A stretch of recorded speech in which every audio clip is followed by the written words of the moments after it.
Hey guys, I want to talk with you a little bit today about a small tool, mental tool, let's say, that I've learned to use in my life, and I wanted to share with you. And that is this tool of learning to ration through the eyes of your hero.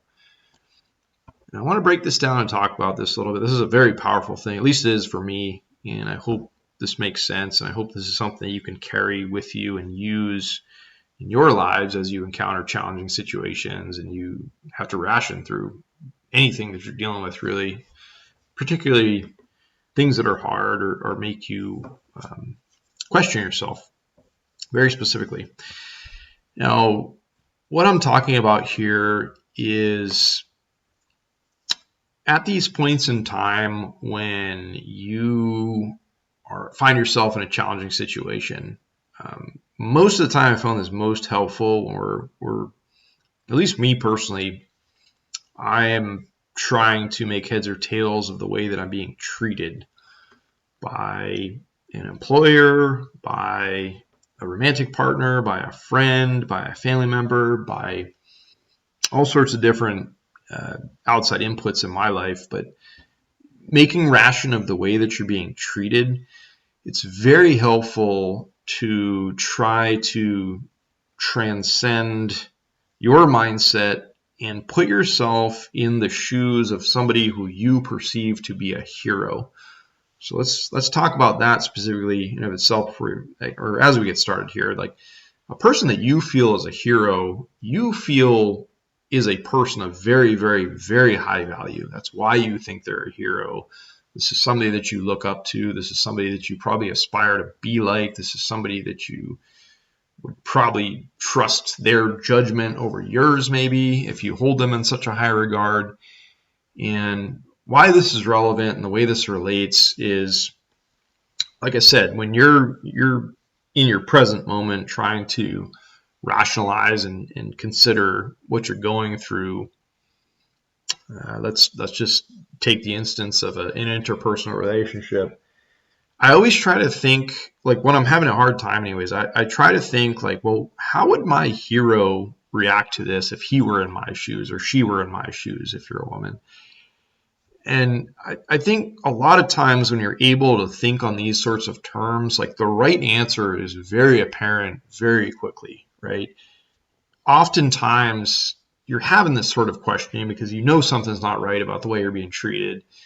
And the second you put yourself in the shoes of your hero, or you look at your situation through the eyes of your hero, as the title of the post is called there, it becomes very clear and apparent that no, like there's something wrong here. Like this person wouldn't settle for that.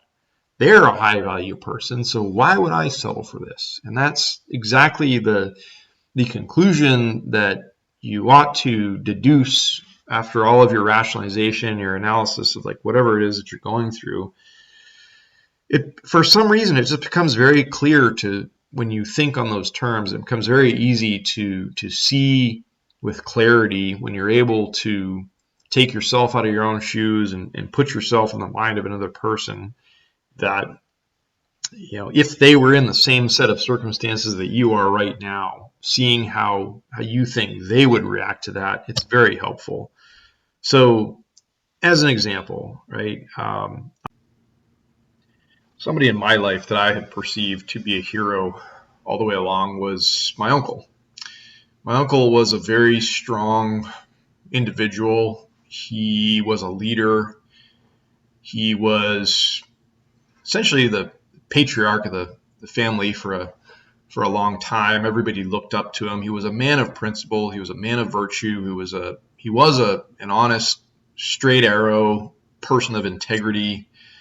He ran his own business. He lived life on his terms. He was very well respected in his community and in the business realm and amongst our family, certainly. And he was just always a guy that everybody looked up to. He always had a plan. He was in charge of things. He was in control. He was a fair person. He was just a good soul. And he was definitely a person that, as a young man, I always looked up to, and throughout my life had taken cues from him and tried to model my behavior after some of his, just based on what I saw and what I perceived, and the type of person that I wanted to be. So above and beyond, a little bit of detailing about why I thought he was a hero, and for each and every one of you out there, if you're a man or a woman, think about somebody in your life that could be this same type of person for you. But just coming back to the point, like I said, I've done this many times in my life. When I get to a hard sticking point or something I'm trying to ration through, I mean, I think like, how would my uncle handle this if he were here right now? And like most of the time, it's a very clear and apparent answer that it's like he did not stand for bullshit. He wouldn't have put up with crap, disrespect, mistreatment, things that were immoral or wrong. And it's just, I don't know what it is. It's so easy to see clearly when you think like that. What would my uncle do if he were in my shoes right now? And that's just, at this point, I'm probably going around in circles, and I've reiterated the same message a few times to you guys and girls out there. But I hope that makes sense to you. I hope this is something that you can use and carry forward and utilize in your lives to help get you through some of those tough rationing periods, as we're all going to have. We're going to continue to have our whole time on the earth here. But yeah, somebody who's of high value, who is living a life of abundance, who is of high moral standard, or whatever the regards are that you wish to think of this as. Try to look at your life when you need to through their eyes. Think what they would do. Hope you guys and girls are having a great day. We'll talk to you real soon.